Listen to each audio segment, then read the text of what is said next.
ദുരന്തബാധിത പ്രദേശങ്ങൾ സന്ദർശിക്കാൻ പ്രധാനമന്ത്രി നരേന്ദ്രമോദി വയനാട്ടിലെത്തി. നാടിന്റെ വേദനയും ദുരന്തത്തിന്റെ വ്യാപ്തിയും കണ്ടറിഞ്ഞ പ്രധാനമന്ത്രി ദുരിതബാധിതരെ ആശ്വസിപ്പിച്ചു. തുടർന്ന് കലക്ടറേറ്റിൽ ചേർന്ന അവലോകന യോഗത്തിലും പങ്കെടുത്തു. കേരളത്തിന്റെ ആകെ തീരാനോവായി മാറിയ വയനാട് ഉരുൾപൊട്ടൽ ദുരന്തത്തിൽ അകപ്പെട്ടവരെ പ്രധാനമന്ത്രി നരേന്ദ്രമോദി സന്ദർശിച്ചു.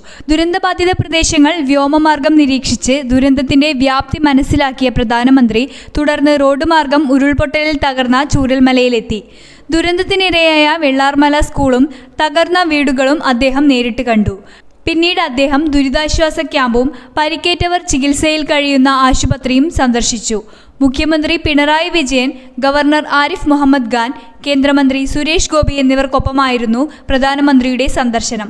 ചീഫ് സെക്രട്ടറിയും കലക്ടറും ADGPയും ഉൾപ്പെടെയുള്ള ഉന്നത ഉദ്യോഗസ്ഥർ ദുരന്തത്തിന്റെ വ്യാപ്തി പ്രധാനമന്ത്രിയെ ധരിപ്പിച്ചു. കലക്ടറേറ്റിൽ ചേർന്ന അവലോകന യോഗത്തിലും പങ്കെടുത്ത ശേഷമാണ് പ്രധാനമന്ത്രി മടങ്ങിയത്. News bureau, Wayanad.